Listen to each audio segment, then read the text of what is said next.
My name is Savannah. I saw my name printed clearly at the top of my coffee receipt before I crumpled it up and tossed it in the garden's trash can on the way into work. Not that it was spelled correctly. Savannah. I'm not sure if that was what was irritating me, or the iced coffees. One with a shot of espresso and 2 extra pumps of sugar, just as Katie had always preferred. I had stopped by the warehouse to visit her this morning, which I regretted immensely. I was not looking forward to going back either. I gave myself one last deep sigh before stepping out of the shoes of regular Savannah and into the role of garden's intern. I headed to the office by the petting zoo first. Step 1 was always to let Pete out for the day. I opened the door and watched Pete shoot through my legs before he did a small skid out and turned around to jump up for pets. I closed the door and caught out of the corner of my eye the reference binder on the desk. All of the rehab centers in our area, just in case we got a call and needed to direct someone. I caught myself smiling as I bent down to scratch Pete behind the ears. 5 seconds, and then he turned and started trotting his little terrier trot into the barn. I followed him diligently, feeling a little bit lighter on my feet. He likes to be the leader. I started my day feeling slightly out of sync. After all, I had been calling out of work more often than usual for personal reasons. Helga had been completely understanding, of course. Being generally dependable will get you far. As I started to open the stall doors and let the donkeys out, and then the horses, things quickly fell into place for me. The goats, at the very least, seemed happy I was there, and the day passed quickly. I had a lot to do, but for once it was something I genuinely enjoyed doing. During a lull in the zoo guests coming through, I found myself with a flat, broad forehead of a donkey pressed into my chest and stomach. As I scritched him behind his long ears, I thought about how incredible these guys really were. I mean, yeah, he was being so sweet and docile now, but I had seen how these guys grabbed the mountain lions around the neck and slammed them into the ground. They would even fight off wolves. As soon as I thought of the wolves, the smile creeped across my face. I couldn't wait. I am finally going to fix this. It had only been a couple of months since it happened, and I had thought about that wolf every day. Sometimes fleetingly, but when I had time to sit and think, plan after plan had gone through my mind. I had searched every rehab center within a 50-mile radius of Ocean Grove that were capable of handling large predators like wolves. Most of my searches had come up empty. Finally, I had narrowed it down to one, and today was the day I was going to find out for myself. But first, I needed to get through this shift. Chelsea, as per usual, was finding ways to look busy instead of doing her work, but I didn't care. I was enjoying tending to the petting zoo. It was a nice change of pace. Most likely no one here would die from something I asked them to do. While I was showing an enthusiastic kid how to pet our tortoise, Lightning, and by that I mean repeatedly moving his hand away from his beak, Helga walked into the fenced-off area and called out to Chelsea and I. We were to join her in her office as soon as we could. Chelsea hopped off the elevated platform for the goats and walked over immediately. I stayed to make sure no other children were at risk of losing their fingers and latched up the gates so no one would accidentally let anyone out while we were busy. As I went to the office expecting some sort of lecture or punishment, I was surprised to see Helga smiling. There were 2 carriers on the floor in the middle of the room, and climbing in Chelsea's lap was a young bobcat. Helga explained they had just come in for the zoo's native species program. They had been rescued from someone's basement. Someone found kittens in the woods and thought they would take it as a house pet before realizing that these were not domestic cats. It was too late then. The damage was done. Habituated bobcats. Anyways, Helga thought we would get a kick out of seeing them and had brought them in. As one lolled in Chelsea's lap and the other pretended to get scared and arched its back like a Halloween cutout of a cat before running sideways right into my legs. It turned and started climbing up my body. That didn't feel wonderful, but it was very cute. I scooped it up as soon as it got to my hip and gave it a place to perch in my arms. They seemed to like that a lot. And as it started to crouch down and get ready to leap, one of its massive paws settled over my hand and almost reflexively, I started to focus. The bobcat stopped, went lax in my arms, and started to purr. Chelsea commented on how cute it was that they must really like me. I didn't say anything. I didn't want to lie. After one of the young bobcats leapt onto a shelf and knocked over an entire volume of records on the animals, Helga decided that was enough and sent us back to work. The rest of the day flew by. As the sun started its descent, I was sweeping some of the loose grain in the yard from where 2 kids had been taken down by a rambunctious goat. It headbutted them and spilled their tiny cups of feed. Then above me, I heard the settling of wings.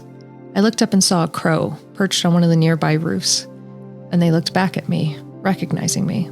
It was the one that Kamren had named Inearth. It let out 2 sharp caws, and as I put the broom away, I thought, I think I'll join you, before heading to my locker.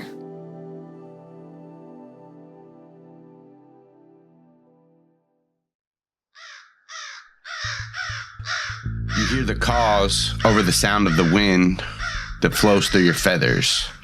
You soar next to 2 crows high above you, near the outskirts of Ocean Grove. And then another joins you on the way as well. Where are you headed? East. Headed east towards Redding, California specifically. As you head east, you fly for about 2 hours. You've planned your route, and you know where you need to go. It would be much quicker if you could just fly the straight line, but since you need to follow the street signs, it's a little bit more slow going. You fly, and the sun that was high in the sky is still pretty high, but it's lowered some. But the heat still gives your wings the relief of a thermal for you to soar on. The crows follow you on your flight, occasionally calling out to you and each other. As you follow your route, you see a highway sign that reads Redding, next exit. Just as you notice a time on a bank clock nearby, and it's getting close for you to time to demorph.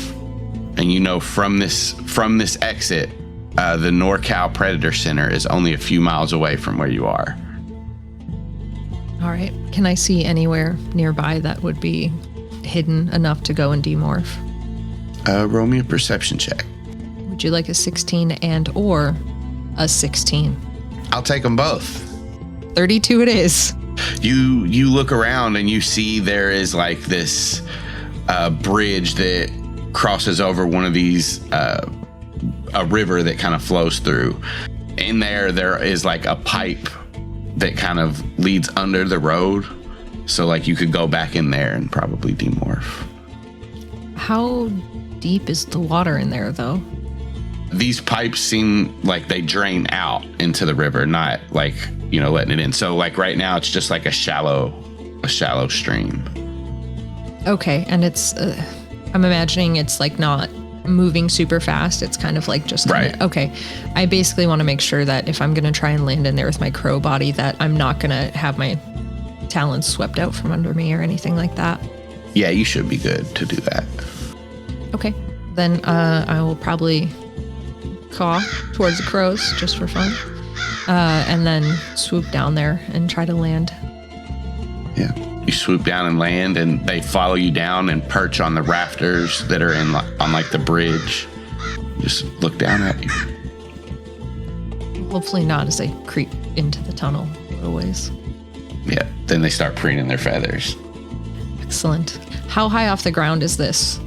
Is it just kind of like slow stream into a river, like just little step down?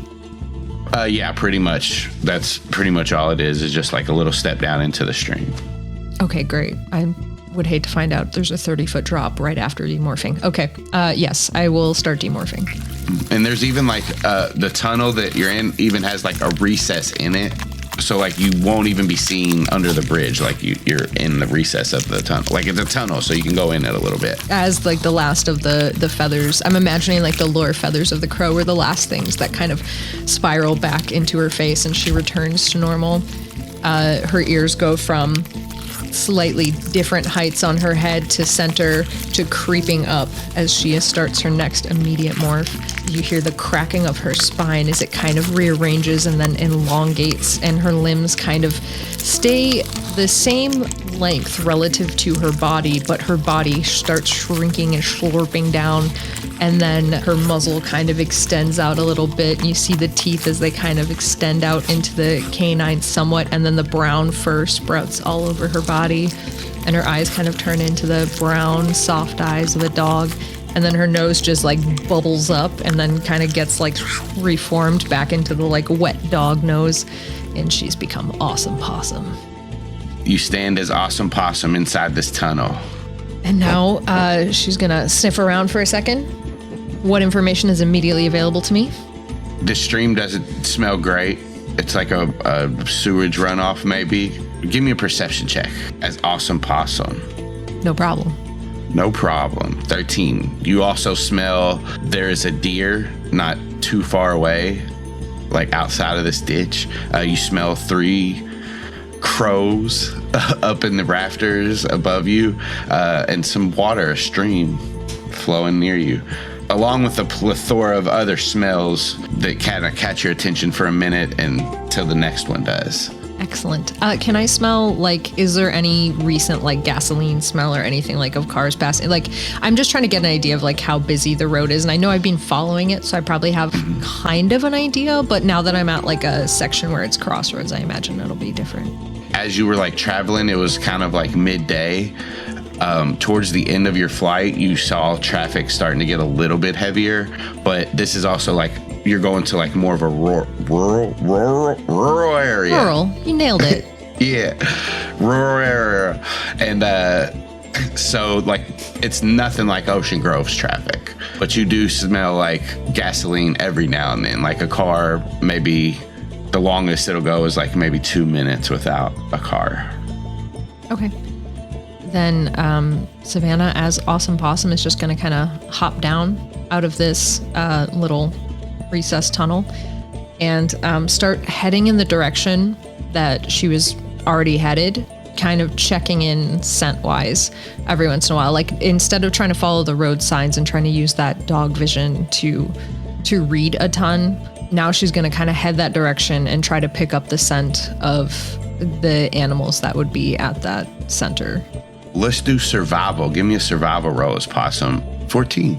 So you follow the smell of this gasoline and the way you were going, and you're looking for the gasoline to stop, kind of like you're trying to get away from it a little bit, because you know that the center sits like kind of on the outskirts of Reading, near the Sacramento River. Like that kind of hugs one side of the center. And using that knowledge, and like when you were overhead, you got a lay of the land. You find your way there. You start to pick up the scent of bigger predators than you, and many different scents.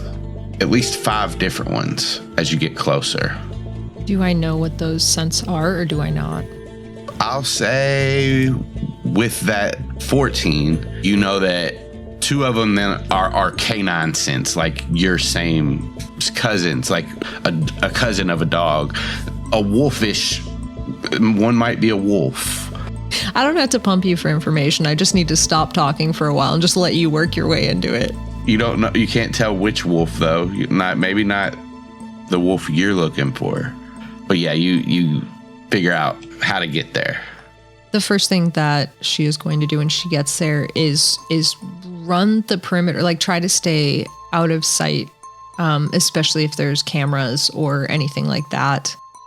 Not for like the express purpose of she cares so much if she's caught on a camera, but just to try and like get the lay of the land around here, and to note where they might be and to note where the entrance is. And then she's looking for things that are like anywhere that she can kind of see while she's passing these cages, if anything, that might have like information on them, like of what's being kept in there, that kind of thing. Okay, roll me a perception check.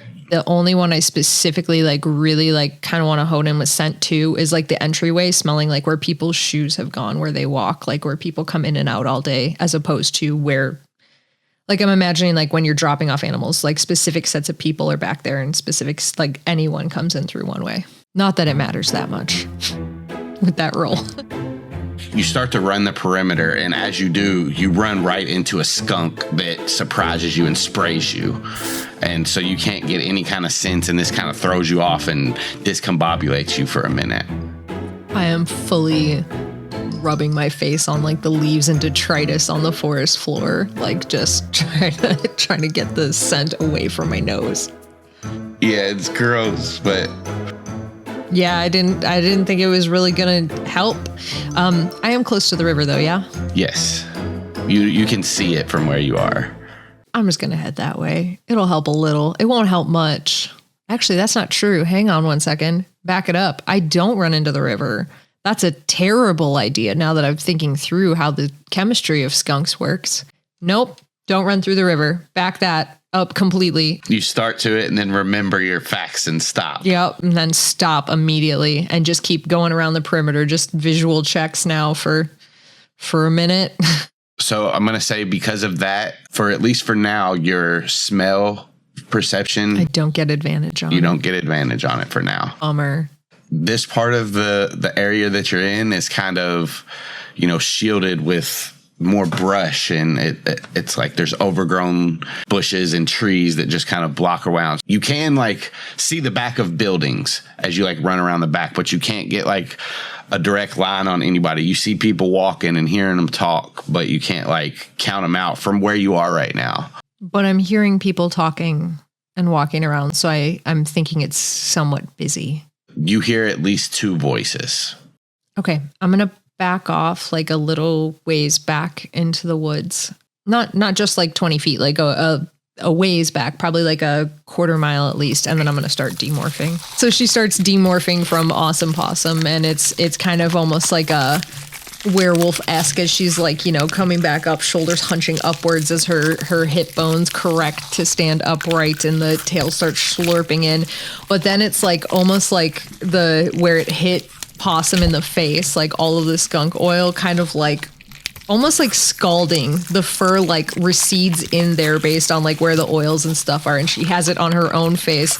And as her arms kind of return to human arms and the fur goes away, she's wiping at her own face and ugh, gross.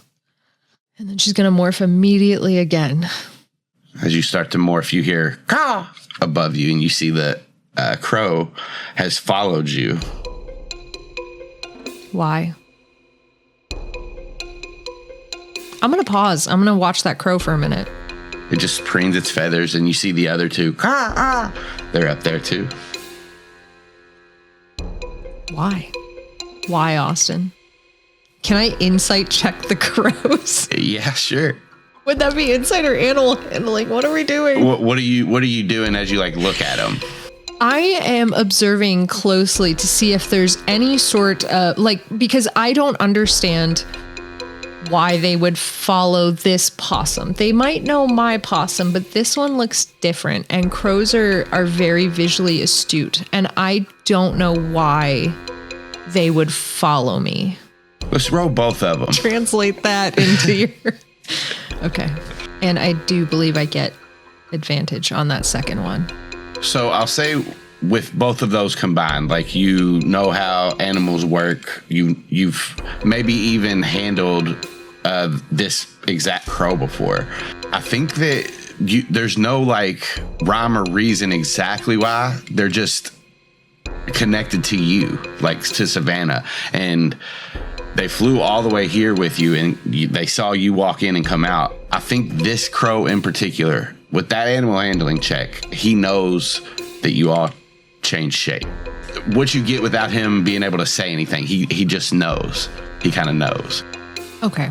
I'll say, though, also with that 21, the other two don't look familiar to you. You don't think they're part of the murder that's at Pacific Towers. You think they just joined this crow as you and him flew off from the gardens.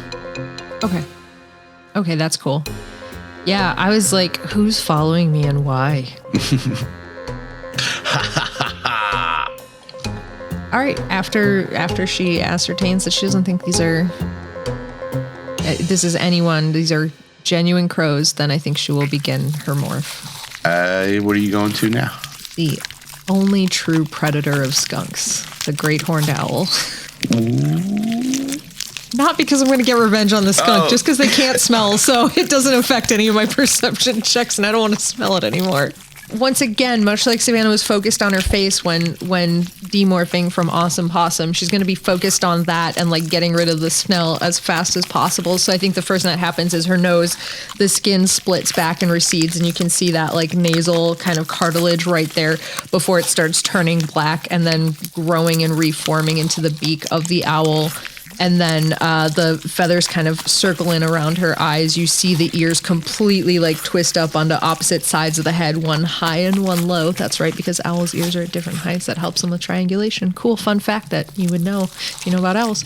And then the feathers, the big horn feathers start to grow out before all of the rest of them kind of ruffle in behind it. While that is all happening, the rest of her body is turning into that horrific Slender Man kind of like naked chicken look with these skinny little like wings. They don't look like chicken wings. They look like those really thin, gross, pink, disgusting kind of things. And like you can see that keel grow in the middle of her chest, and then it kind of like shapes into that kind of triangular domish thing. But there's still no feathers on her as her legs are like twisting together into the talons that are making her feet swell up and balloon up. And then as the feathers kind of grow in, it's that quick, like they're growing into like the shaft and the rachis and then splitting apart into all the different silent, soft feathers. And then she is fully owl. Perfect. Gross. I'm going to go fly overhead and take a listen on there. I am going to cheat it away from the crows, especially since only one kind of has an idea. So it's definitely going to be like a little bit low to the ground. And then as I think I'm kind of maybe out of their sight line, I'll float up and go over. They do flock away like a couple of branches. Well, at least they didn't attack me, bro. Yeah, the one stays, but the other two like kind of flutter up into the air. Lucky break. Yeah, and you swoop off low and then start to climb. I'm listening in on the people at the center. I'm flying right overhead and getting in trees and listening in. Yeah, give me a perception check. It is a 22. 22 hits. Oh, it hits the perception. And they're dead. They're all dead. Dead silent. I mean, that is why an owl's wings, in part, are so quiet. Because if it would be too loud for them to like hear their prey over. It doesn't matter. We can continue. Because their ears are in different places. I learned that today. That's why when you see them doing that like head bobbing thing where they're like circling like that, it's literally because the sound hits their ears at different rates. So then they know exactly where it is, like left, right, and then they can focus like up, down. So it literally is like, that's exactly what they're doing. The Doppler effect. Yeah, exactly. And they're using it with the two different heights of their ears to focus in on exactly where the sound is. That's cool as hell. Mm-hmm. So what you hear just as you're kind of perching, looking around and listening, you hear people, just kind of going about their day. They're talking about some of the animals you can see, and a guy's kind of walking around with a clipboard, and there's like a person in these like blue scrubs that's following them. Definitely themed for like this kind of place, like their scrubs are. They're like a wildlife, veterinarian's office. It's like the exact same scrubs as human scrubs, but instead of like when it says their name, instead of MD, it's DBM. Yep, you got it. And yeah, they're just giving updates on these different animals around here, and they're telling basically what they need to have done before the regular techs leave for the day. So like there is somebody that stays overnight there, and he'll like say that as he's talking. He'll be like, yeah, I'm on call tonight, I'm staying over, and but I need all this done before anybody leaves today. This guy that is basically telling everybody he's not dressed in scrubs. He's actually dressed in khaki shorts and shin high black boots and a blue button-up short-sleeve shirt, and he has like the only way I know how to describe it is like the hats like Aussies wear, like Crocodile Dundee would wear. He has one of those hats on, like the big floppy, like almost cowboy hats, but like floppier kind of a thing. Okay. Yep. He's wearing that, and he's walking around talking to one of these techs that's just in the scrubs. What you see as you kind of perch on one branch, look around, perch on another. So that's what you hear. You hear that guy. You also see a few cameras. So like each corner basically has a camera, but those are the only cameras you see. Okay, cool. Yeah, that makes sense. So like the main building sits up front. It has a couple of other buildings near it. In the back, you see a building that kind of looks like a storage unit. This also looks like a storage shed. On the outside of these buildings, you see they're fenced enclosures. You see some of them have larger animals in them. You see a couple coyotes, a bobcat pacing back and forth. You see a blackberry or a black bear sitting down eating berries off a mulberry tree that has grown into his enclosure. The whole property is fenced off, barbed wire on the tops of the fences. And then one side is surrounded by the Sacramento River. And you see the main gate is up front, and there's like a gravel road that leads up to it. Blackberry is a fantastic name for a black bear. Yeah. That's this one's name. No, they can't name this one cool, right? They're not cool.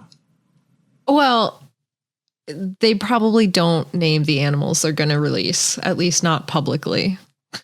All right.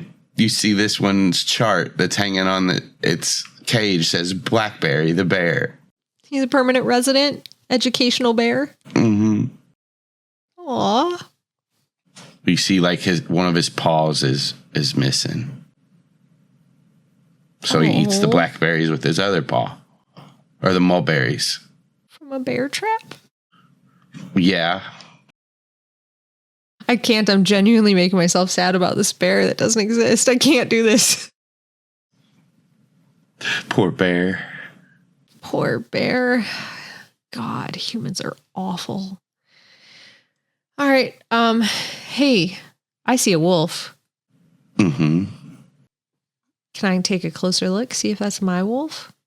Yeah, that's you also do see a wolf in one of these enclosures, and as you kind of fly and get closer to it, it's not.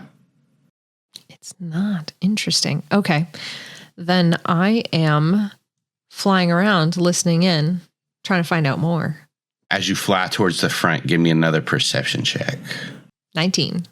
You hear a man's voice coming from inside this main building. He seems like he's taking calls. He's on the phone with somebody, and he's saying, yeah, we could send somebody out there whenever. If you need us to pick up an injured animal or an animal that is invading the suburbs, we can do that as well. What kind of animal is it? A raccoon? Oh, I'm sorry. We only deal with predators. Yeah, you have to call animal control for the raccoons. Yep. Nope. Well, that's not very nice. I'm sorry. We can't help you. No. Okay. Well, fuck you too then. And he hangs up. What was the other person saying? They were. You just heard. You might have picked up what they were. Some of the words. They didn't seem happy that this person wasn't coming to get their raccoon. They sure didn't. Okay. I'm listening out for more, and I'm kind of going to start to try and, like, I'm trying to pick out people talking for sure, because that's the easiest way, I think, for Savannah to gather information. But I think she's going to start listening out for, like, the sound of, like, scrabbling. Is there digging? Is there bite? Like, she's listening for sounds of, like, what other building are they containing animals in here? I'm going to say with your 19, as you like were flying around, you've heard scratching and kind of moving around in this big back building back here that you like you know for a fact there's animals in there. You also hear sounds coming from this building here on the right. That building, you hear people talking in there, and it sounds like they're going through an operation. It ends with, okay, start the sedation, get her ready for post-op, but keep her sedated. And then you hear like the snap of a glove come off and somebody walk away. And 3 people are in this building. You kind of pinpoint doing different things now. Okay. I'm listening for a second longer. And then I think I'm going to morph again. I'm probably going to head out of, like, unless this is a massive tree, I'm going to kind of head out from where I am behind the perimeter again, but not too far. I'm going to use those senses to kind of find like a little hidey hole, secluded place. And I'm going to go there and demorph. No problem. You find a nice secluded place. Cool. And then I'm going to start morphing again. Immediately, she starts just shrinking super, super tiny and small, which is great because it's less disgusting when, like, from her torso, just holes open up and then this gross legs start growing in these jointed segments from there, and then her hands like turning into like mittens and then like breaking out into like the kind of like Spock gloves with the 2 sides there, and then all of the hair spreading over there, and then as her eyes kind of swell up and bulge into these like massive like orange size protrusions on her face, and it looks disgusting when it's still her like green eyes, but then all of a sudden they shatter into all of the different tiny little parts, and then her back kind of like as she's shrinking, it's almost like there's this weird like lace pattern that appears down it, and then it just kind of like paper almost like pulls up, and she has these gossamer fly wings, and now she's just a tiny little fly. Just a tiny little fly. Which fly morph did you go to? You have 2 of them? Great question. Let me just take a quick comparison. I'm going to pick the one with the better stats, obviously. Okay. I think they're the exact fucking same, Austin. How lazy of me.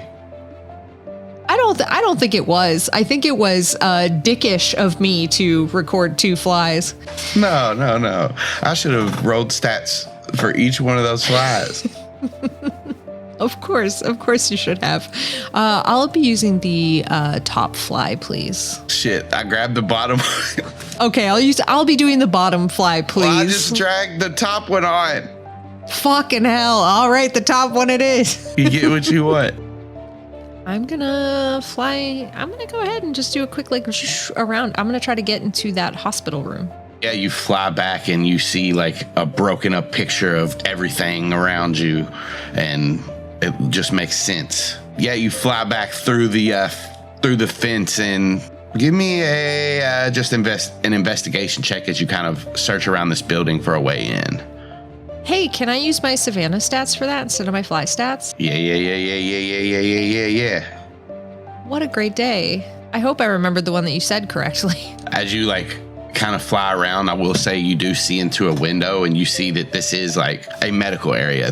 Looks like operating table in there. There are smaller stalls for them to like wash off animals if they need to. They have cages in there. Just everything you would need to do medical things to animals. I'm going in.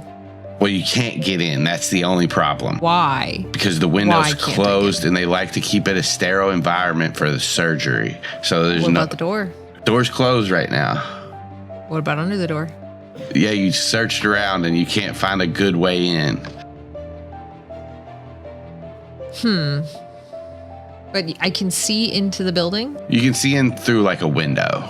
Does it look like people are like walking past it? Like if I hung out on this window for a while, do you think I'd be able to see like what they're moving for post-op? You see that they have moved from like the area they were like operating on it. There's not too much blood. Like that's something that you notice. There's not too much blood like around, but they've moved whatever animal it was away from there.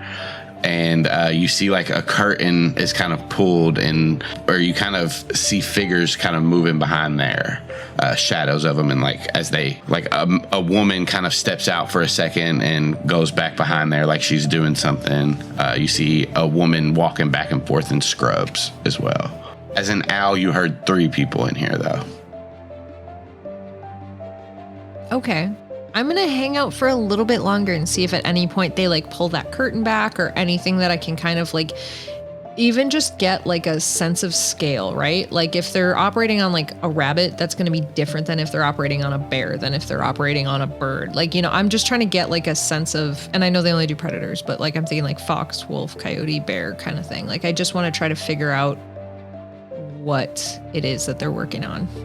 Give me another investigation check or perception, whichever you prefer. 23.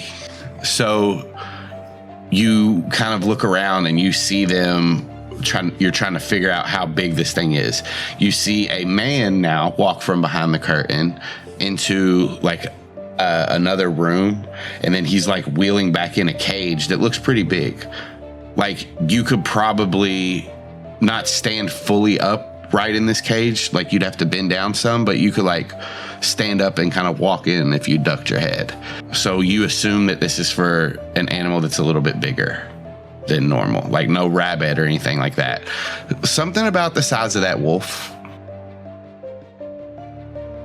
What's something about the size of that wolf? Could fit in this cage. I gotta break in here. I'm feeling like I'm hot on the trail of something. I gotta break in here. How much longer do you wait before you try to break in? I know where the doors are, correct? Yes. And I saw where that man walked in from. Mm-hmm. Like directionally. I'm gonna go hang out by that door. The door to the to lead into here is like the north side of this building. I'm gonna go hang out by the door. Yeah, you like kind of flutter or fly around, zipping, zapping, and you get over to where that door is, and you kind of chill out for a minute. About 5 minutes go past. You do see this Neil guy walking back and forth. You figure out his name is Neil by somebody saying, "Hey Neil, where do you want this wheelbarrow?" And he says, "Put it over there in the storage area." All right, Neil. And can I see well enough that I can see like the movement of where they're going towards the storage area? Like just for mapping this out in my own head. They go up to the top right storage area. Sweet.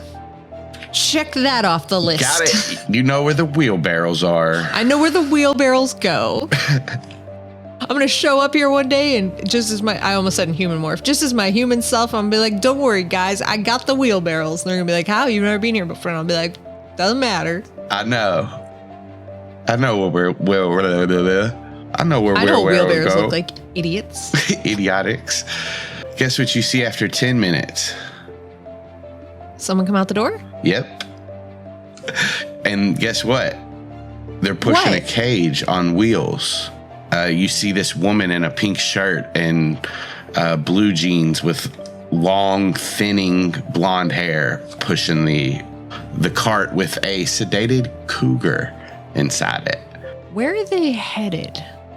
This woman is pushing. What's her name? Well, as she pushes the cart out, she says, "Hey, Neil, what enclosure is this cougar going in?" And you see Neil walk up to her and he says, "That cougar is class 2. They called the private contractor on her. They should be here soon enough to take her. Like they did that wolf a few weeks ago. Or was it a couple of months ago?" He kind of looks up in the air. And the woman says, "Well, why didn't they take that other wolf?"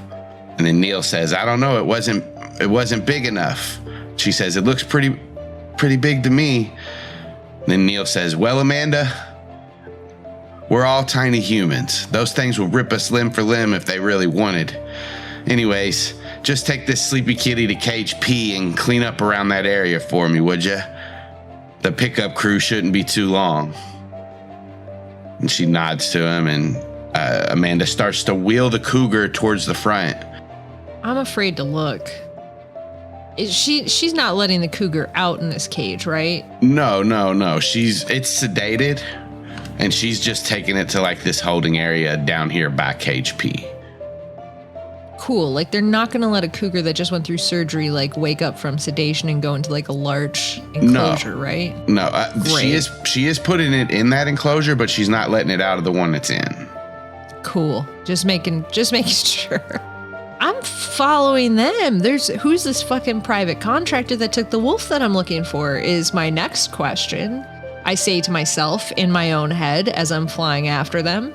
You fly after them past the coyotes, near the bobcat enclosure, and down towards Cage P that's towards the entrance.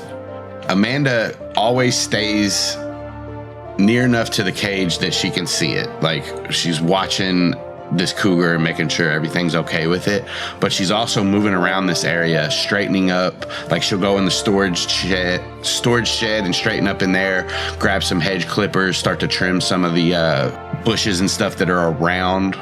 She'll go over and just like check on the black bear and blackberry. And wait a minute, was that what it was? Yeah, blackberry and this wolf that you don't recognize. And yeah, you'll just watch her do that for a while. All right. So it's old growth forest around here. That's what we're saying. Yeah. There's like thicker trees. I think Savannah's going to go and try to find like a tree that is within sightline of this cougar cage, and that she could reasonably like go up in there and demorph and like not fall out of this tree while she's demorphing. And she's going to go attempt that. Yeah, you can find one with a thick enough branch that you know it could hold you. And she's going to hang out and wait. Just as human, just up in the tree? Okay. Yep. About 45 minutes to an hour go past. It's hard to kind of tell because you don't have a watch or anything on you, but that's what you assume based on, the sun setting a little bit more. And then a huge truck starts to make its way up this gravel road.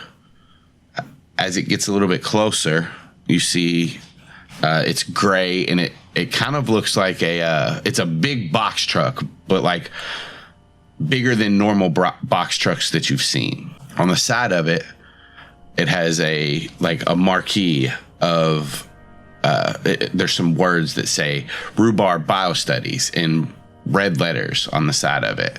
And as it kind of pulls up to the closed gate, a man gets out of the passenger seat, and he's dressed in like a gray jumpsuit with the same logo that's on the truck on the back of his jumpsuit.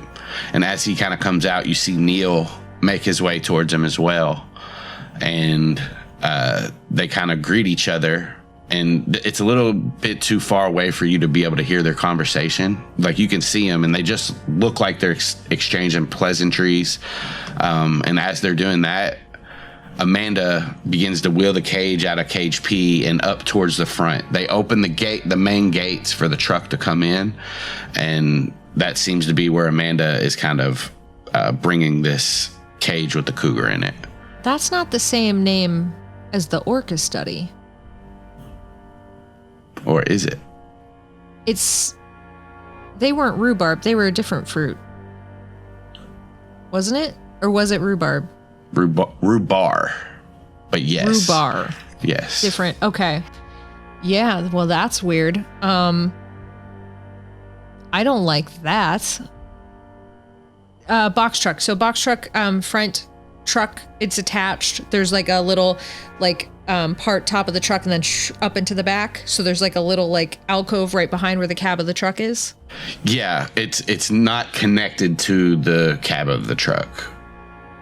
Oh, so it's like a truck, like a big truck. You're right. A box truck is how you described it. I was thinking one that's not connected. So you were right. That is what a box truck is. But this is like a box truck, except it's not connected. I'm just glad that you reassure me in my experiences of what I think trucks are. I'm mansplaining trucks. I'm no the worst. You weren't mansplaining trucks. You were explaining the truck in this specific scenario and how it is different from just a box truck. Because I'm morphing again. I'm so sorry. Yeah, you start to morph.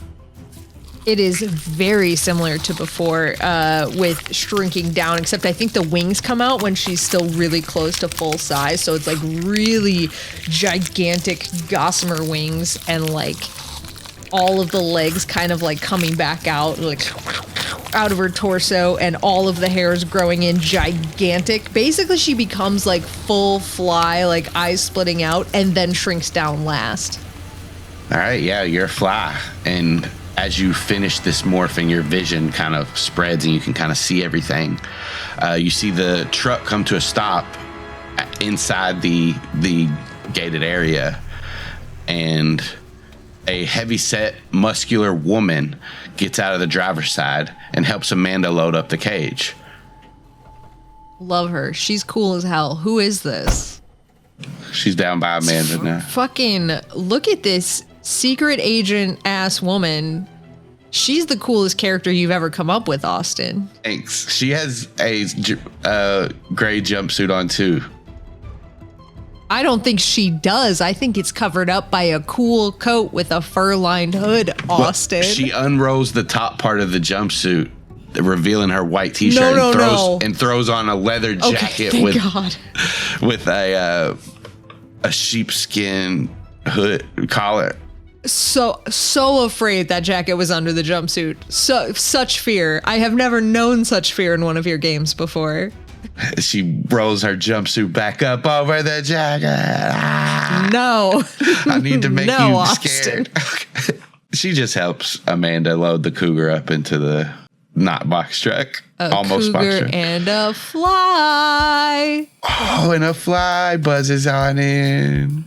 After they finish loading it up, Amanda will say, "Oh, thank you for helping me." And she'll say, "No problem." This is the coolest character that's ever existed. And they both get out and she shuts the back of the truck. Is this Colossus's younger sister? I know this wasn't her power set in X-Men, but is it? Yes. Amazing. I can't remember her name off the top of my head. Nate is screaming at me right now. I can hear it. Hi, Nate. Ilyana Rasputin. Neil and this other guy exchange paperwork, and then once they're finished, they shake hands, make a little small talk. You just hear all of this outside of the box truck. They're loud, and then you hear the man say, "Ilyana, let's pack it up and get out of here." Yes, and they get into the comrade. Da, comrade, we go now. We fuck off. We fuck off.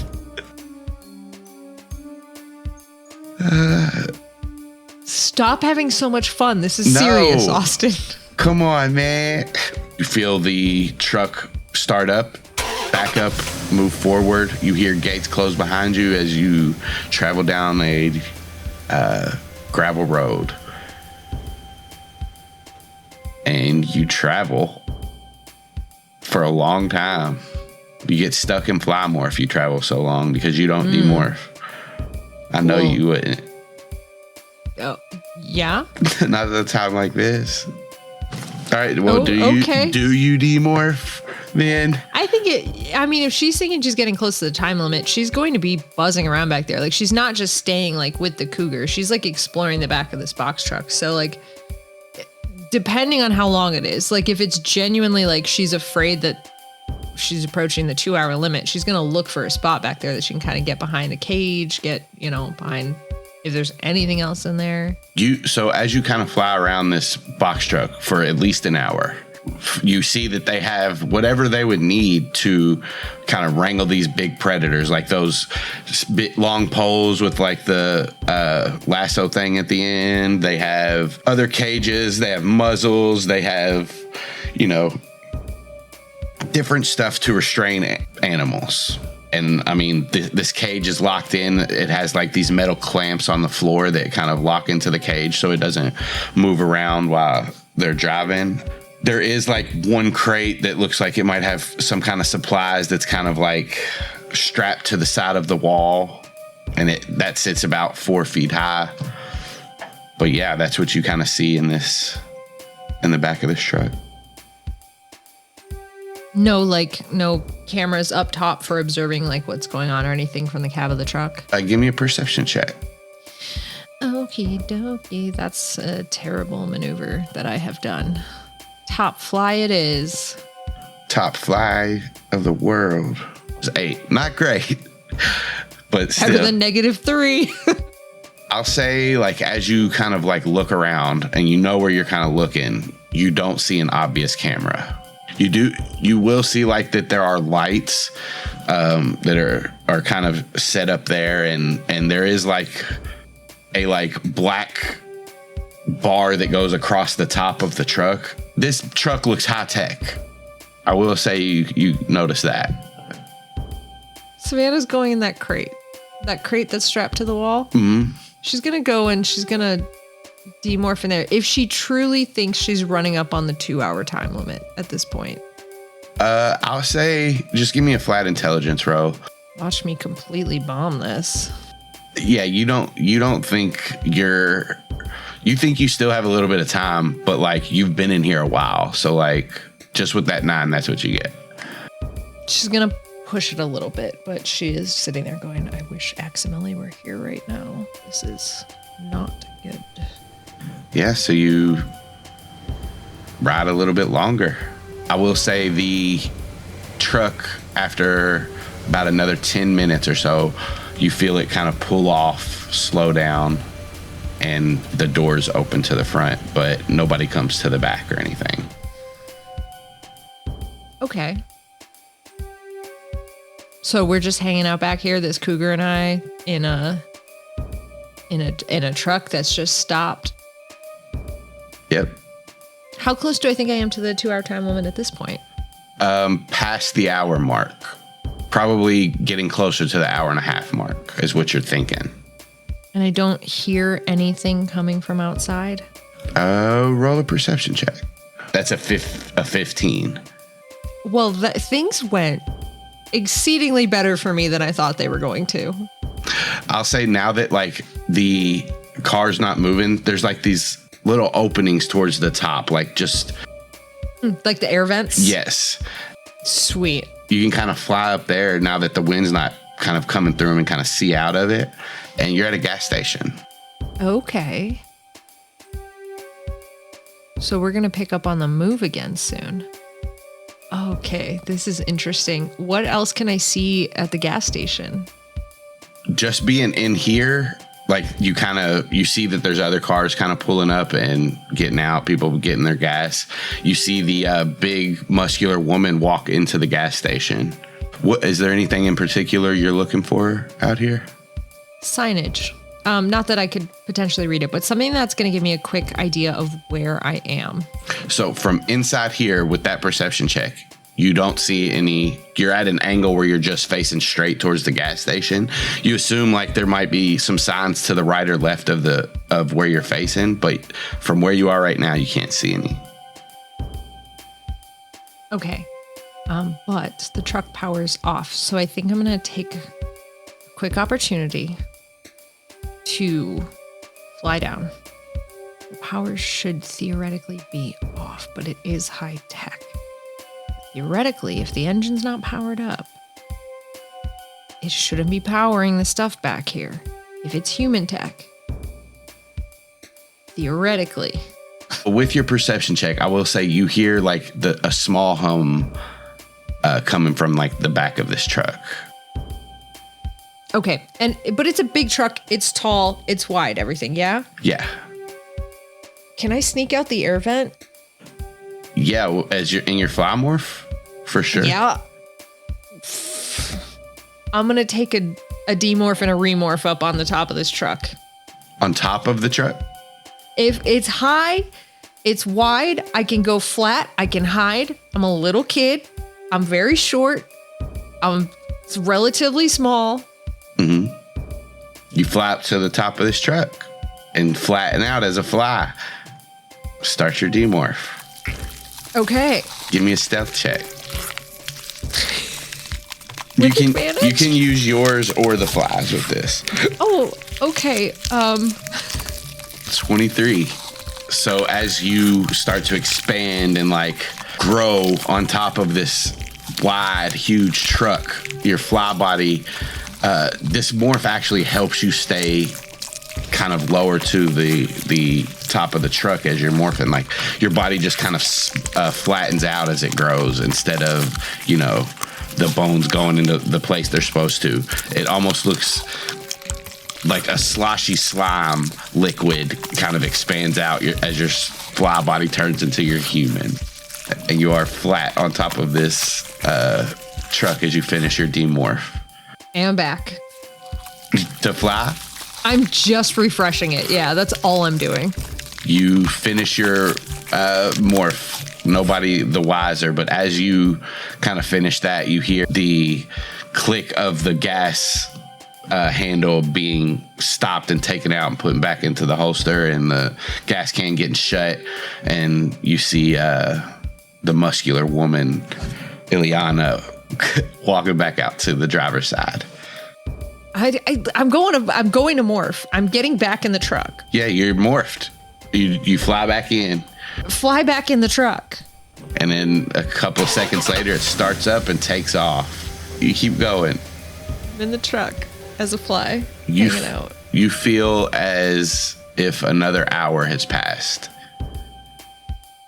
This is so far away. Yeah. So what happens after about another hour and a half? Are you asking me? Well, yeah, what do you do? I mean, I think I'm gonna try to wait. I'm gonna try to go.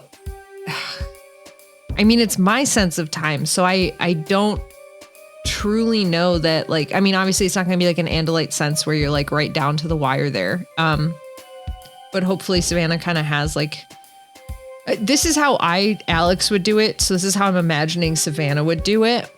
Straight up going through your playlist in your head that you kind of know the duration of the songs for. So she's trying to keep a timestamp. That's not super accurate, but you can be okay, this is 2 songs. That's about 7 minutes. And I think that's just how she's kind of doing it. So she's going to try to go to 145 in her head. Okay. About that time when you think you're pushing up on the 145, you're getting that antsy feeling am I close enough or not? Should I open the microwave before it dings or whatever?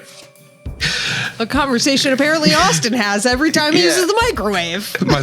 My stomach starts to turn. Don't let it ding.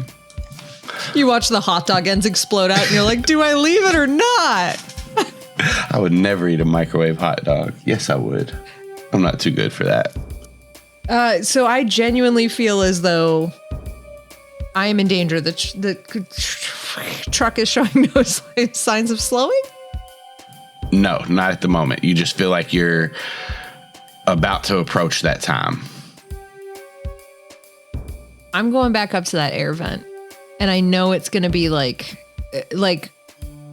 I want to do is fly up there, cling upside down, and I'm going to try to grip as hard as I can and kind of slowly crawl out. I'm just seeing if I can withstand this. So it is, as you get up there and cling to the ceiling, you feel the whoosh of the air vent, and you feel if you get closer, it will be very hard to hold on with your little fly body. It might pull you right out.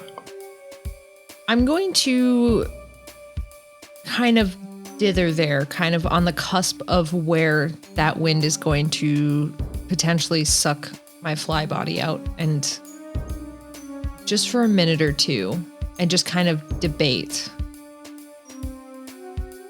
I could probably find this truck again. I could probably, if I get sucked out of here and I go to the side of the road, if I can find a place fast enough to demorph and remorph, I could probably go owl and I could probably find this truck again. Is that Bobcat stirring at all? The cougar is... Cougar. Sorry, cougar. It is not. Okay. You see there is an IV kind of hook to it that is keeping it sedated. Yeah, this is Buck Wild. I think she will try to cling to the truck, but go out the air vent. I think it's getting to that point where she's nervous enough about it that she is going to attempt to crawl back onto the roof and hope that her weight can kind of hold her, but she's just gonna try it. Give me a strength save as you get a little bit closer to this vent. Need to beat a 10. Nice strength. Well, that's not gonna fucking happen. Yep. You get close to the vent and you cling on as hard as you can with your little fly legs, and you just shoot out the vent, tumbling end over end. Roll a dex save to right yourself. Oh, okie dokie. No worries. Two ends of the spectrum, you right yourself as the box truck pulls down the road further and further away from you. And then what do I immediately see around me? You see there's like a little tree line next to you. There are like a couple of buildings kind of spread out, 100 feet or so from each other, just like a little souvenir shop. You feel like you're like still on the outskirts of some kind of city. Souvenir shop. Okay. I'm immediately going to the roof of that souvenir shop. It says, you see the sign on the outside. It says Ocean Grove Collectibles. All right. She's landing on that roof, and literally before her fly legs even touch down, she's demorphing. Thud. Your little fly body makes a little on the top of the roof as it gets heavier, and you demorph. You are Savannah. For but a brief moment before she goes to Owl. And again, like, I think before that morph is even finished, like as soon as she kind of like feels that like all of her bones kind of like and like turn into that honeycomb structure, she's trying to like launch off this building. Like she's flapping up and struggling. When you first jump, you drop like a foot, but then catch yourself with the wings, and it is a little bit noisy when you first start, but then the noise goes away as you flap and get higher. And you're back in the air. Yeah, and she's tearing off after the direction that truck was going, and full like listening for it, looking for it, and especially now knowing that she's kind of approaching Ocean Grove, and knowing that like as a coastal city that like there's ferries, there's road, like it's not looking at the structure of the town when you're looking at the roads. If memory serves, a lot of it is more like kind of spider webbed around or like looping through. So she's thinking like, okay, I have a chance of catching this fucking thing. And she is taking off. Roll me a perception check as the sky also, the twilight sky now has illuminated and you see everything. And with a 17, you find the van. You see it moving into the city now. I'm following it. The only thing I'm doing is getting a little bit of altitude, but I'm following it. It makes its way through Ocean Grove towards the harbor district. And you see that they pull in to a private dock, like a private docking area, drive down to a big building at the end of the docks. It's dock 556. The side of the building, or that the building meets the road, a garage door opens. And they pull into this building. Next to the garage door is a regular sized door that has a sign above it that reads the same, with the same logo, the Rhubarb Biostudies logo. And as you kind of get here, the garage door closes behind the truck, and you circle and kind of watch over this building for a minute. Warehouse district? The harbor district. Okay. Could you just ping for me on the map where the Chi warehouse is? So you are here where the docks are. The warehouse isn't too far. I believe they're just on the other side right here. That's what I thought. And I'm just flying around over top. Hey, also real quick, before I get too far away from this, when they open the doors, like when I could see in there, what did I get from seeing it for just a second? As you kind of looked in, it was just a big kind of open warehouse. There were like stuff that you would have for boats. So like life jackets, what else? Fishing poles? I don't know. What other stuff do you have for a boat? Anchors, bumpers that go ropes. On the side. Yeah, anchors. The This is California, so they don't winterize them, I guess. But like the big things that go over top to keep the water out if it's like an open top boat. That's the other question. So I guess we'd know kind of what kind of boat it was from like the generic things that are around. As you were like looking in, you saw all these parts of a boat kind of like off to the side. They look like spare parts. There's also animal cages in there. And you see that there is like a boat parked in the water. Like their dock kind of goes inside this big building. It's like a covered, okay.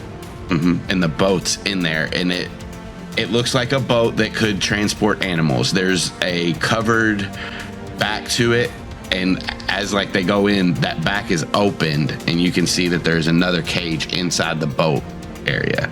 So not the boat from Jurassic Park 2 that they bring the T-Rex to the mainland on, which is where I thought you were headed with this. So you just can't, it's not that big. No, it's smaller than that. But like same kind of concept, except same kind of concept as the not box truck. There's like a opening on the back of this boat, and you see a cage inside that opening. It's got the things where it's got the perfect automated lift that like a hand that was bitten off could hold it, and it would just go. Yeah, you get it. Yeah, I gotcha. I've seen Jurassic just Park like too, Jurassic don't worry. Park. Yeah. We're about to loose this T-Rex on San Diego. Yeah, hey.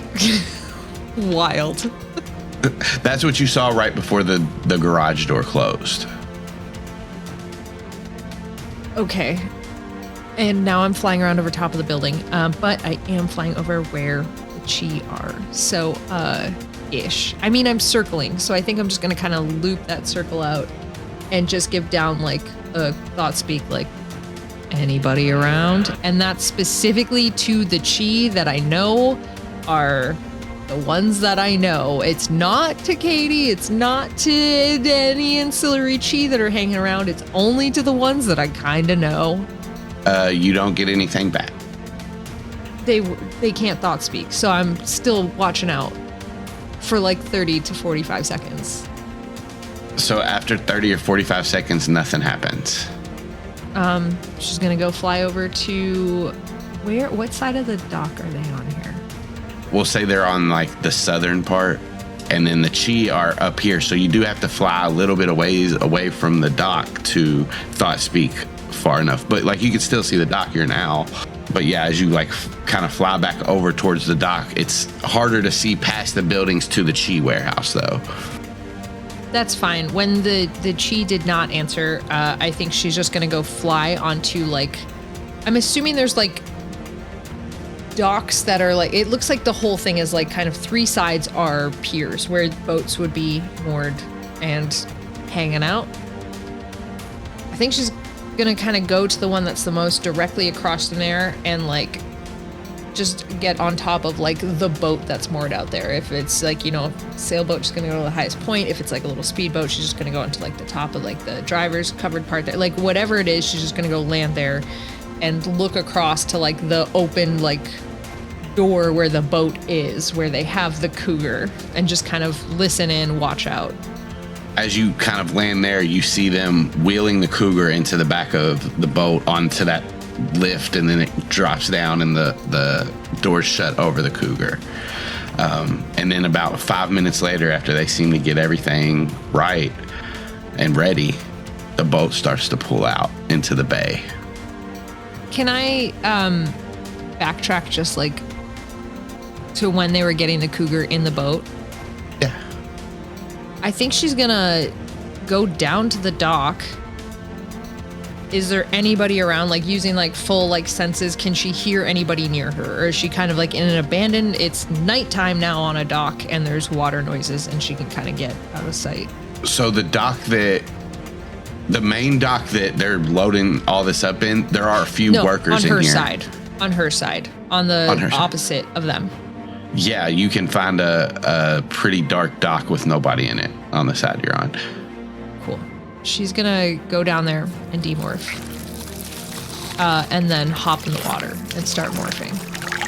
I am so torn right now, okay? I am so torn. Fuck it. So she's gonna...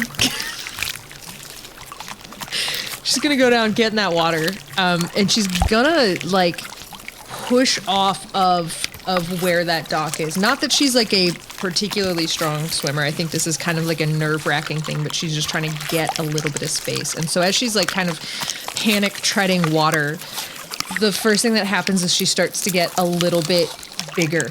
And then she kind of like sinks underneath and maybe like just kind of splashes a little bit. And like, she's not a bad swimmer, but she's like, there's a lot of shit happening to her right now. She's already wearing her morph suit, which is just the black sports bra, the black skin tight pants. And that kind of clings to her as her body keeps growing and growing. And then her hands kind of, as she's like paddling with human hands, all of a sudden she gets kind of a little bit of like lift with it as they grow and flatten out and spread. And then her nose fully like forehead nose bubbles forward and kind of like bulges out into this big melon type rostrum. And her skin kind of keeps that like black of her morphing suit, and it keeps traveling up the back of her while the front of her turns this stark white, and then this fin protrudes out of the back of her, and she just keeps growing and growing in tonnage. And then eventually there is just with this like sinking and then rising and big, it's the breathing of the orca whale as it comes up. Bird of fur. And as you break the surface, roll a wisdom save. Absolutely, I will. I knew it was dumb, and I did it anyway. You don't have a high score to beat. Don't fucking curse me like this. I'm sorry. Take your juju back. Sorry, give it back. Austin. Give it back. I said it was pretty low. You almost lost to it. Almost. But you didn't. But I didn't. The mind of this orca floods over you, and you want to just, dive deep and go hunt, go find something in the water, but you're already on a hunt. I sure am. Savannah is hunting something, and that's when your mind takes back over. I'm hunting rich people on a boat, just like all the orcas wanted. Savannah's going to, knowing a little bit about how they kind of work and die and everything, she's literally just going to spend some time logging at the surface and filling her lungs with oxygen, because like she's gone from tiny human lungs to these sort of like much larger orca lungs. And so she's just going to, like whales do before they take a really deep dive, do that. Not that she's planning on that, she's just kind of preparing, and then she's underwater and she's just kind of listening out for the boat, for the motor and everything. And I think at some point she turns and she's like getting used to this massive body, so she's kind of like lolling over in the water and trying to focus in on that, and then she just lets out this burst of echolocation towards the boat. You see a school of fishes over there, manta rays, going up towards the beach, getting some food. You see the boat on the surface moving further into the bay and out towards where the ocean is. I think after a very brief, like, whoa moment where like it's just that second of Savannah is so overjoyed to be doing this. Like, this is genuinely the thing that makes her so happy in all of this. Like, she's just gonna have that private moment of like, this is so cool. And then she's gonna slam that tail and just bolt off after that boat. Easy enough to keep up with them. And they keep moving. I think she's following them. I do want to continually, like, what kind of motor do they have? Like, is it like loud? Is it quiet? Is it like, what are they doing? It's quieter than a, like, just like a John boat that you have a motor on the end of it and you. Like swamp boat? Yeah, it's quieter than a swamp boat because you can tell, like, when you saw it, this is state of the art. It's meant to be, it's high tech, it's expensive, it's quiet. But you can still, hear it with your echolocation and everything. Yes, but she's also staying back because she knows that the sound of like her breathing, like blowhole, is it's not a constant noise, so it's not going to go undetected. So she's staying a little further back, and she's also echolocating ahead to see both where they're going, but also like what they're approaching. They're way slower than you. Like you could swim circles around this boat. Fantastic. At least at the pace that they're going at the moment, yeah. But as you like echolocate, after about 10 to 20 minutes, you get that there's like rocks that are kind of jutting up from the ocean floor and break the surface. And they seem to be heading towards there. You as Savannah know that about 4 miles out into the bay, there's an island called Daggermouth Island. And they seem to be approaching that. You know that there's some kind of building built onto Daggermouth Island, but that's all you know. You've just seen that there is a building built into it. I'm gonna take off ahead of them then. I'm gonna just try to like go underwater, going ahead of them, and just kind of like see where they're going in, what they're doing. As you get closer to this island and start to like check around it, roll me an investigation check. I wonder if the whale has better investigation than I do. With an 11, as you kind of like circle around, even using your echolocation, it seems like a natural occurring island. Like there's no places that you can tell just circling around real quickly that you would have to climb up onto the island as a human to get on it. There's no obvious dock or anything like that. All right. I at least kind of know where they're going. Yeah, you can totally watch them. They're headed straight for the island. I would like to go around to a spot where they're not going, and that it seems pretty dead. Like I'll even spy hop a few times just to check out like what's going on there. And then I'm gonna go up onto a beach. Roll me another perception as you like kind of come up out of the water just to spot. Spy hop, yeah. But yeah, there is a beach there that you could get to. Sure. Turn around. With a 21 and you kind of poking your head up and seeing where they're going, you notice that you just didn't catch it the first time. There's like a ramp that kind of leads up to the wall of the mountainside of this island, and there is a sleek gray metal door, garage door kind of, that is right there in the side of the mountain. Looks built into it. But it's obvious, like they're not trying to hide it or anything. It's not made of stone. It's just a sleek kind of cream colored metal with like gray highlights. That's like a terrible colored paint metal. They're idiots. Just from an aesthetics perspective. All right, let's switch it then. What's a good color to paint metal? I mean, metal's already like, just make it like brushed metal. It's just brushed metal. I mean, maybe at best you could like use some sort of like paint that would like keep ocean water from corroding it too fast. Yeah, that's what it is. That's what's on there. Obviously, that's what you said the first time. Yeah, the audience, idiots. So there is an island they are bringing animals to that have to have certain habitats.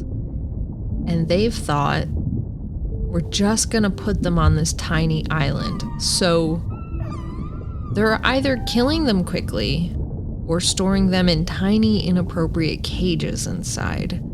And I mean, I guess theoretically, it could open out into like an underground thing. It could be like a massive underground thing, but like I don't think they're going to be treating them well. This definitely feels like a Yeerkish kind of a thing for sure. This definitely feels like it's a nefarious sort of situation where they're doing some sort of experiment. They're getting big animals too, so like they're getting battle morphs is kind of what they're doing, and they're collecting them. And they've got superior technologies, which means you're gonna have to go in stealth, like theoretically.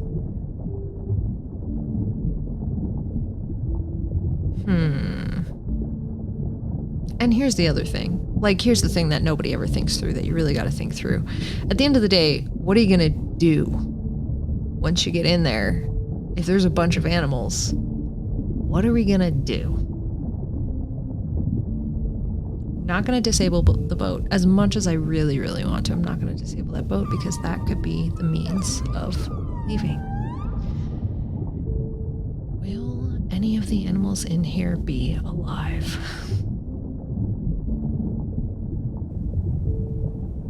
Is Austin the dog killer gonna become Austin the every other type of animal killer today? I guess there's only one way to find out. Alright, Savannah's gonna power up this orca body, beach herself, and demorph on the beach. Like, opposite ways of, like, again, looking for a little area isolated away from where this boat is going in. You know, not have to walk 18 miles. You do see as you're moving away from like where the boat can see you, you kind of can't see it, but you notice it's close enough that by the time you're finished demorphing, it's going to be inside the door that's going to open up for it. You beach and demorph in the wake, and you hear that door close off around the corner. But as you're here in the darkness of the waves crashing, roll me another perception check. This is how I die. How I die. Oh, you notice that you're at the base of like the mountain that sits on Daggermouth Island, and built into the mountain, you see up high 3 spires stretching up higher and higher, almost like a castle. I've made it to medieval times. Surprise! Yeah. This castle, though, doesn't look medieval timesy. It looks modernized. It's made of that same kind of metal that you saw built into the side of the mountain. Yeah. Austin. What? My guy, did you just try to tell me this is a modern castle? Yeah. First of all, what do you think medieval times is? A castle, a medieval castle that was made today.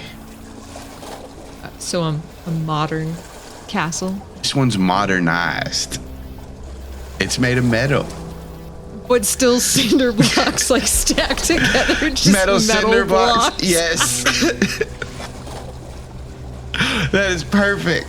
From here, you see those spires, and you see that there are elevators that sometimes will move up the spire on the outside. To what? What's up top? A point. Right. What's up there? You just see tinted glass windows on the different floors of the towers. But yeah, it just looks like almost like how skyscrapers look, but in the form of a spire, so it looks like a castle. Savannah, you've uncovered a secret modern castle. Yeah. Hey, what the fuck? All right, your feet are sinking into the sand underneath the water as you stand in awe at these spires. Not in awe. Enraged. Enraged at the spires. I thought you were going to be in awe. What a stupid waste of resources and time, and this thing's been here since the inception of this story a few months ago. I mean, genuinely, like, there's ships up there. There's cloaked ships up there. That's what the spires are for. That's the only thing that fucking makes sense. Savannah's gonna go creep around and try to find a way in. Roll an investigation check, but tell me what you're doing, like, as you're creeping around looking. Because, like, what you see mostly is a rock face, like the side of a mountain. Sure, but there's like a door that the boat just went in. Yep. And like theoretically, there's going to be a human door around there because you got to service that garage door. It's in seawater. It's going to get eroded. People probably go in there. People need to be around there. They got to be by the door. If power goes out, you got to manually open the door. There's got to be a human door. There's got to be a way to sneak in. Also, how deep does that door go? Does it like close watertight? Also, maybe there's just a front door.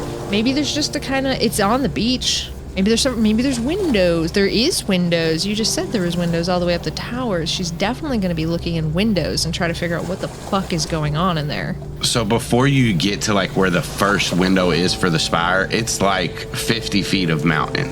And then like the spire kind of is built inside the mountain and kind of comes up out of it. So you can see like in the windows, but it's like looking from like into a window that's like, 6 stories up. If it's lit internally, that's not necessarily completely... It is, but the glass is tinted. It's tinted so that you can't... see into it. With what? Your eyes. No. What is the... If it's internally lit, it doesn't... it'll help. It doesn't fully obscure if you're internally lit. Like, if you're backlit, you can still see some stuff through there. Like, probably not a lot of detail, but, like, there's still things you can see. It's far enough away and tinted enough that you can't make out anything inside. Do you want me to ask the other question that I've been trying to ask you? Yeah. Is there a way up this mountain face? You might be able to do that. Fuck yeah, let's rage. I will say with your investigation check, since you rolled so high, for one, you do see a human door near the garage door. The garage door goes down into the water, and I'm gonna say you don't go close enough because like as you go to try to investigate that more, you see a camera above the door, the human door. Also, because that is a high investigation check, you notice like a little crabby next to your foot crawl up out of the water and go like towards the base of the mountain. And when this crab touches the base of the mountain, you see a faint, very, very faint red light just expand out from where he touched. And it like goes in like a ripple across like the mountain face and then just kind of dissipates out. The crab doesn't look like it hurt it or anything, but it does kind of like get pushed back a little bit. I'm just gonna real quick record that crab. You got it. So there's an entire force field around this. There's definitely ships up there, 100%. Why are they taking these animals? Why are they taking them? And how to get it? I mean, Deep Blue see it, right? You can probably go under the garage door. How high does the force field go? I wish Aximili were here. I have a lot of questions. How high could the force field possibly go? At what point does the energy output outweigh? Doors are not it. Those are not, well, probably gonna be a bird. It's probably gonna be a bird if I'm gonna get in there. I don't think I missed anything underwater. I think it's gonna have to be a bird. Okay. This is so... It's the worst mission ever. I have. I could err on the side of potentially being able to see through this force field with a bird that can see the water, but it's dark. I don't have any daytime that I can see. Savannah's right by this force field, right? Mm-hmm. Can she just kind of real quick, like, you said it didn't look like it hurt when the crab touched it. Can she real quick, like, just kind of shove her hand in the sand, like, underneath, theoretically, underneath where the force field would be? You can. So, like, if you keep pushing in, do you keep going till you hit, like, the mountain that would be underneath the sand? Yeah, I think she's just trying to see, like, is it resting on top of the sand, or does it go, like, through the sand? Okay, so you go underneath the sand and then you go all the way towards the mountain, and once you hit it, you see that red ripple expand up out of the sand. Like it starts from where your hand hit and then expands out, and you see as you touch it, it goes boom, boom, boom, and it keeps pulsing. Oh, great, there's a warning system. She's going right back into the water. And I think genuinely, like, just kind of like kicking around and moving away from this. Like, the water is like kind of a cover to like morph if she has to, but like she's genuinely just kind of like kicking, swimming away from where like she touched the force field where it's like pulsating from. Yeah, just as you hit your last kick and you kind of like push back into the water, you see a light from the top of the spire shine down onto the beach where you just kind of were and start looking around. Okay. I think she's gonna swim around a ways. Like, you know, this beacon's here. She is getting away from it. She's gonna go like further down to like some, especially you said there's like rocks jutting up out of the water around the area. Are there just like one-off rocks as it kind of like tumbles away from the cliff, like kind of not attached to the beach, yep. Like isolated in the water? I think she's gonna try to find something like that she can crawl on top of. Yeah, the waves are like kind of crashing into these rocks, so as you get towards those a little bit, it gets a little bit harder to swim. So give me an athletics check. I don't know why you keep making me roll things instead of just saying like, yeah. It's fun to roll. It's not. You get kind of like crashed up into a rock and like you lose your bearings and you're underwater for a minute and you end up washing back up towards the beach. But then you're able to like kind of stand up and. Okay, how far am I from this like light and from this? If you go up any closer to the beach, where that light's sweeping will probably hit you. Then she's gonna try to like keep moving down away from it, keep going down the beach. Because it's not just staying in that one spot. It is kind of sweeping Lord along of the that Rings. wall. Yeah, I get it. Yeah, you've been there. I've seen the Eye of Sauron before. It's no big deal. Yeah, you can move where you're at down the beach a little ways. If you want to go deeper into the water again, you'll have to give another athletics check. No, I think she's just going to move down the beach. She's trying to find a place to go Great Horn. This is like her last ditch. Actually, go ahead and give me a stealth check just as this light is going past. Let's see how no quiet you are. 15. Good enough. Thank God. You find a place where like the mountain kind of overhangs the ocean and there's like a spot that you can kind of get to that's just out of the wake of the waves. It would probably be a good place to Animorph if you don't see any cameras around or anything like that. I mean, nothing's safe out in this weird high-tech hellscape, but she will go to Owl. Yeah. 30 seconds later. You are a great horned owl, though. Yay, she's gonna fly up and up. As you finish your morphing, your eyes illuminate and you're kind of looking out into the water. You take off and you go up and you see that a faint shimmer around the whole spires, the building and everything. You can tell this is probably that force field that you can touch. Now that you're an owl, you can kind of see in a little bit of a different spectrum and faintly make that out. As you climb higher and higher, you notice that in between these spires is a courtyard. So like the spires, as you climb up and you can kind of see down in them, they're connected by like walkways, enclosed hallways that connect the spires like where the mountain is. And each walkway has a balcony on it with metal rails that kind of line it. And they all surround this huge courtyard that looks like it's about 3 football fields side by side. So like 3 by 2, that long of How convenient of for an landing area. Spaceships. How convenient. You don't see any spaceships though, just a kind of like a grassy field. There are some like under some of the overhangs of the balconies, you do see cages, animal cages, nothing in any of them. Yeah, that's kind of what you see flying up and around here. Animal cages. Okay, why did they put grass up there? This looks to be the ground part of the island that would sit like the bottom parts of where the mountain would be. This is just like a grass field.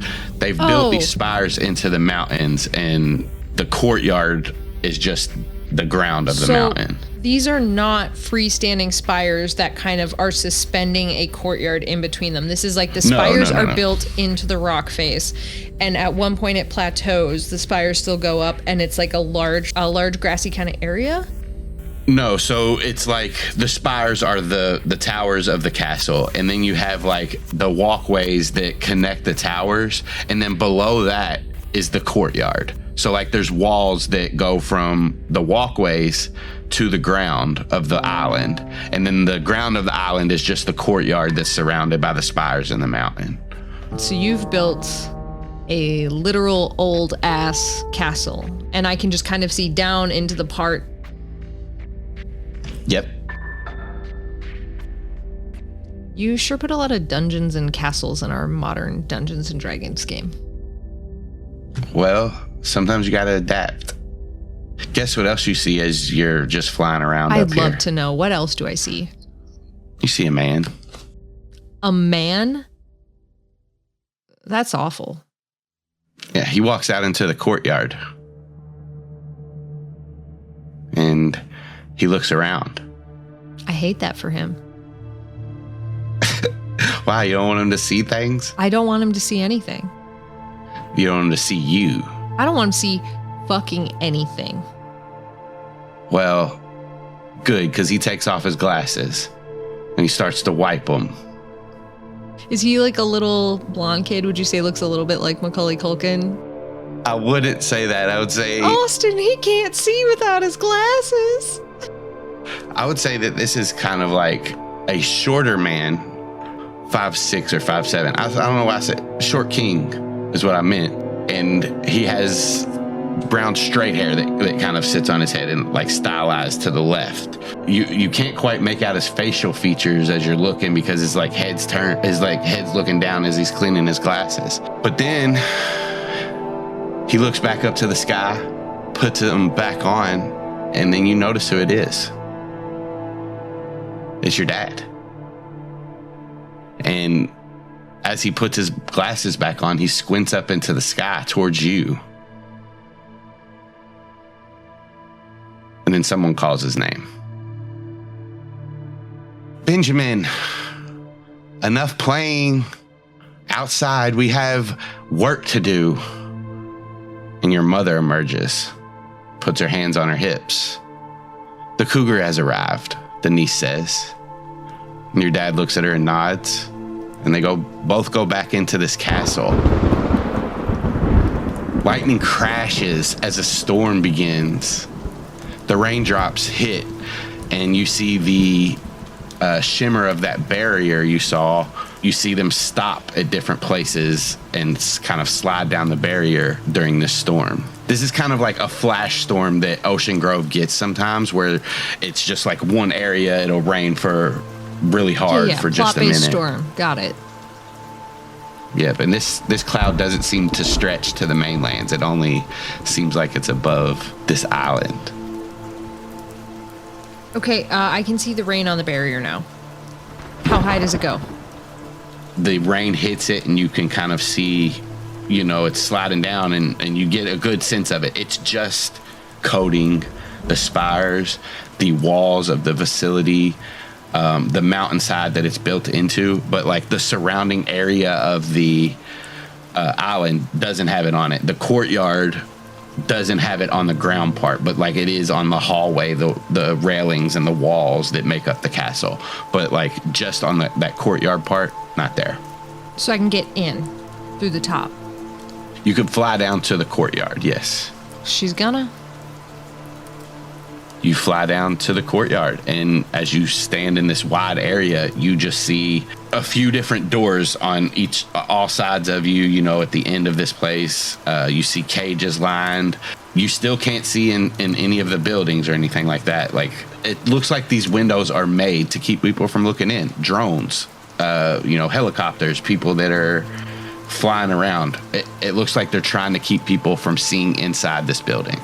And just down in this courtyard, there looks to be things like exercise equipment, like that you would use to help exercise animals. Like, have you ever seen like pit bulls pulling weights and stuff like that? Bro, I've seen a thoroughbred on a treadmill. Yeah. Stuff like that. They have that kind of stuff around. They do have like obstacle course equipment that's kind of pushed up to the sides of the walls right now, that they could just bring out onto this courtyard area to train. And this courtyard is made for animals to do stuff. What can I hear at this point? Also, I've seen this force field and everything, and initially I've been around some alien technology at this point. Does this strike me as like, this is humans came up with this, or is this like, this is a really weird advanced facility? So I'm going to answer that for you for free, but roll me a perception check before you land, before you land in the courtyard as you're going down. Okay. This 100% is not anything like any kind of human technology you've seen. It definitely is not human technology. This isn't like nothing you've ever seen. It kind of reminds you of the blast doors that were at the Yeerk River, except this is invisible to your naked eye. The blast doors at the Yeerk River specifically. That were keeping people in, the energy fields, the big red energy walls that kept the prisoners locked in. Got it. Okay, I remember. Yeah. But as you are kind of looking around, as you get closer and closer to the ground, I will say before you land, just so you know, this whole courtyard is illuminated. There are like spotlights shining down on it. Then I am not landing. I'm swooping. Yeah. No. Sorry, I thought it was dark. Yeah, I didn't say it was lit, so that's it's all good. But yeah, you swoop down still above the lights so nothing can see you, and you kind of look around in there, and that's what you see. The things for animals. Can I, like, are the lights that are illuminating it part of, like, can I land on top of one of those, or will I be zapped? You can try. The lights do connect to the spires. Okay. You do see where the force field is. If you land on the lights, it's going to activate the thing. Then I'm not. I'm just going to stay over top. Okay. Then I am just listening for a second. Like, what the fuck? It's eerily quiet. Like, so you hear the waves crashing. You hear the sounds of the crabs skittering out on the beach. But you can't hear within this building. Like nothing. Like it's completely cut off from you. And that's unusual. Yeah, that is unusual. She can't stay aloft forever, so she is gonna kind of go back out over top and go back down towards that same spot where she had morphed before. And I think she's gonna go down there and hang out for a second and morph and just kind of think about what to do. Man. And then she knows some of the technology. Like, there's some, you know about some of the technology. And, like, there's no way that it's going to be easy to get in there. There's got to be. It's not going to be a walking through a door thing. It's going to be finding a weakness thing. I'm torn between attempting to get in and look around, and I have an idea of how to do that, or going back because no one knows where she is or what she's doing. And if she bites it doing this, you know, it'll be a little bit before they find out.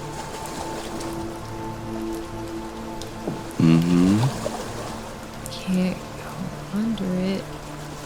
Can go over it. Gotta go through it.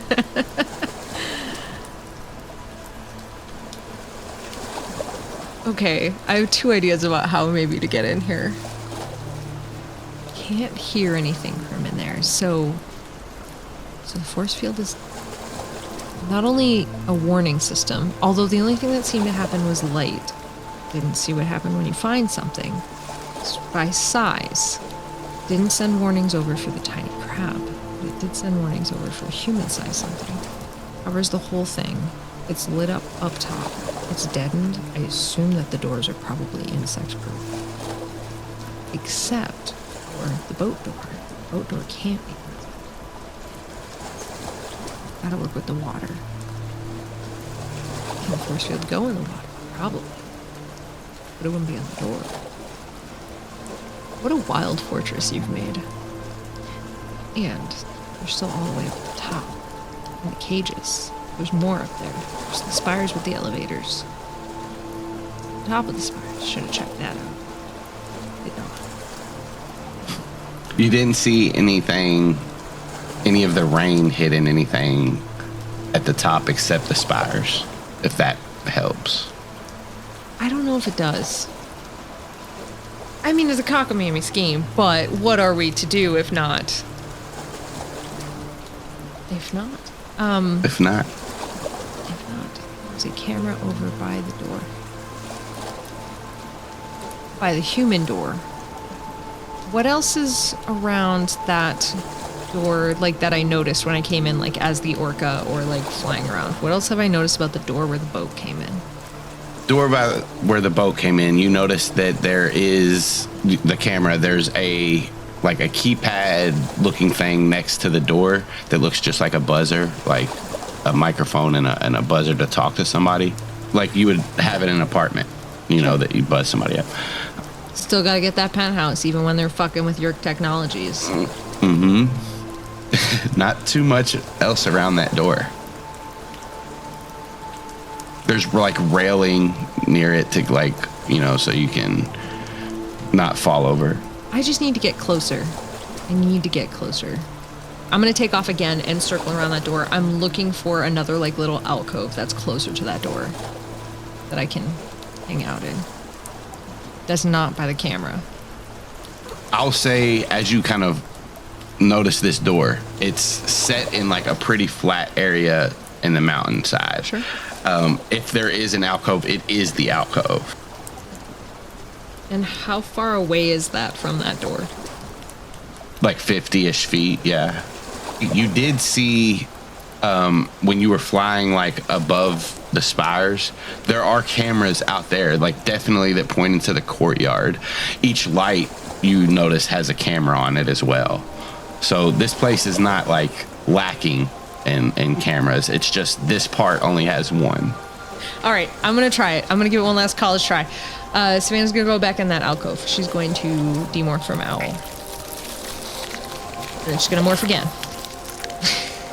So the first thing that happens is all of her skin suddenly crisps up, like it's caught fire and has burned into a kind of husk. And then her whole body is just gonna kind of like and like widen out as this carapace takes over everything. And then her face kind of starts to like split open as her eyes kind of like come apart, and then two giant antennae like push out of the front of her body. And more of like on her back, more of that like kind of hard like carapace shell just kind of puffs up, and there's like kind of a little like movement underneath that you can't see, but you can hear, and it almost sounds like when there's like something loose inside of an acorn, and you can like hear it like rattling around and moving in there, and you can hear that like all the way down her back as that's happening. And then she just disgustingly starts to like shrink while still like moving widthwise apart, and then the legs start shooting out from her midsection. And you know, you love it. You love to see it. Are you a crab or a cockroach? You love a good cockroach. All right, yeah, you're a cockroach. Awesome. Did you know that they can hold their breath for up to half an hour underwater? Ooh. Because I do. That would be helpful. Sure will. Over towards that door, towards that big garage door that the boat went in. So now we'll remind you that the waves, as they kind of crash against the side. Yeah. All right. Trying to avoid that desperately. You move, kind of sticking to the wall where the waves aren't hitting. You crawl over to the garage door, and you notice as you're kind of crawling on the wall, it's not rippling. Wild. Okay. Hey, keep on keeping on. Just going over to that door, to that garage door. You get to it. And I go. Is it like it's like a real garage door, like a real door? I'm thinking more like more industrial than like what an actual garage door is. Like this is a high-tech castle on an island in the middle of the ocean. It's not just a regular garage door. It's just that way is the way it opens up. I guess I'm wondering more, like, is it on tracks that leave a gap, like, that a cockroach could, like, try to scooch through, like, where, like, if it opens in those sections and the wheels are going up, is it in that kind of inlaid track? There is a little bit of a gap. It's going to be hard for you to get through it. She'll give it a little bit of a shot, a hesitant shot. You crawl up to this entrance of the garage door, and you do feel like a little resistance as you kind of go to get into this crevice. And with your like antenna, you can kind of sense, I guess, the force field is stopping you from moving in. It's not radiating or anything, but it's keeping you from moving into any of the gaps. But the wall didn't have a force field on it. The wall did, it just wasn't radiating. Like when you touched it and when the crab touched it, it's not doing that.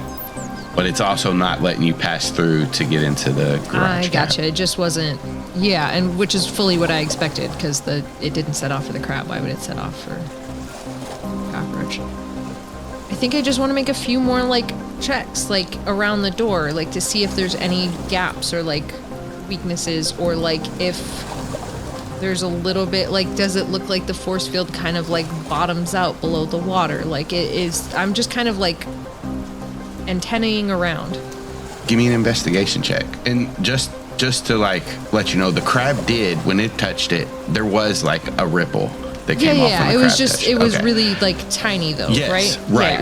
Right. And yours was darker and bigger. And then like the lights came down. So like there's clearly, that's what I meant, is like there's some sort of like way to detect this is a small touch versus this is a big touch. And it's only going to react to those that are problematic of a certain size. You're right. You got it. Sweet.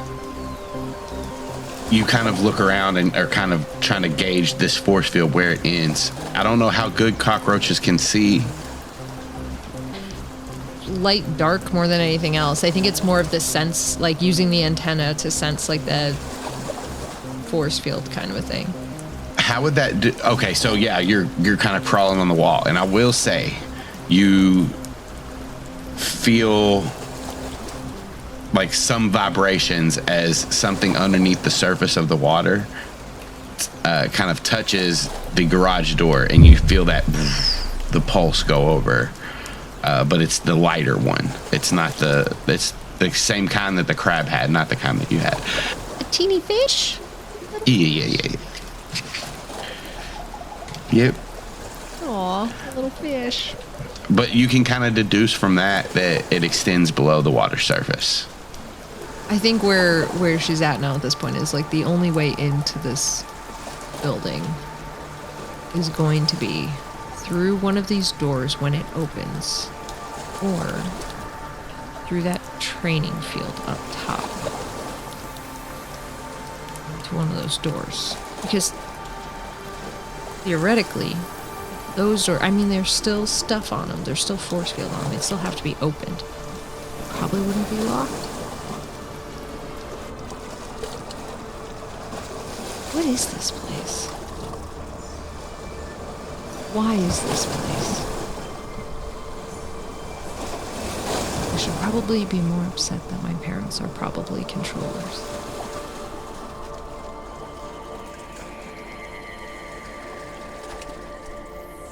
I think at this point she's gonna go back to that, like crawl back to the place where she knows she can kind of morph undercover, demorph from cockroach. And I think it's retreat and come back another day. Knowing what she knows now.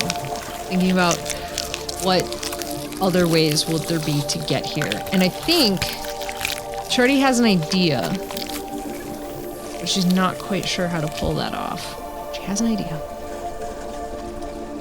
So I think she's going to go back to that alcove and demorph. And then get back into that water. Probably just kind of like dive under and kick away and start morphing. And she's going to go back to Orca because it's rad as fucking hell. And yeah, you swim off into the bay and decide to figure this out another day when you've had some time to think. Where do you head?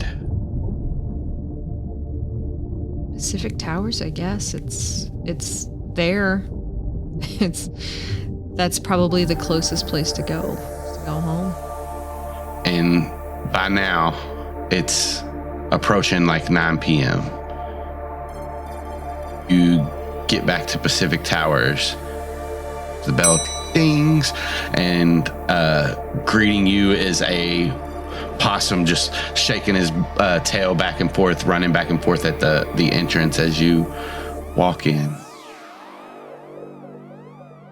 Awesome. She's absolutely going to grab his face and give him kisses on his head and pets and dinner and take him on a walk and all that stuff. And then, of course, come back for whipped cream.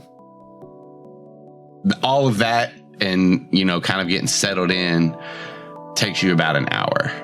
And a little bit after 10 o'clock, just as you're ready to settle down for bed, the bell bings and Kamren kind of walks in looking kind of tired, just kind of waves at you, but keeps moving towards the couch and kind of lays down on it. Not too many words before you hear like his breathing deepen as he falls asleep. Savannah, frustrated sigh. Absolutely frustrated sigh. But she will grab like back of the couch blanket, put it over him. But the whole time, she's her normal amount of quiet, which is relatively quiet, but for her not quiet, just has a whole room. Prepared a whole room. Put new sheets on, new comforter, new pillowcases. And he comes to the couch. Now I can't stay on the couch. Now I have to leave. Why would I do this? Why do I do anything?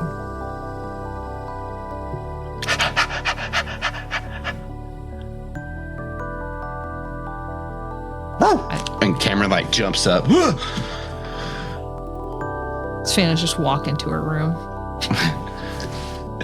Yeah, and as you walk into your room, Possum comes behind you into the room as you close the door.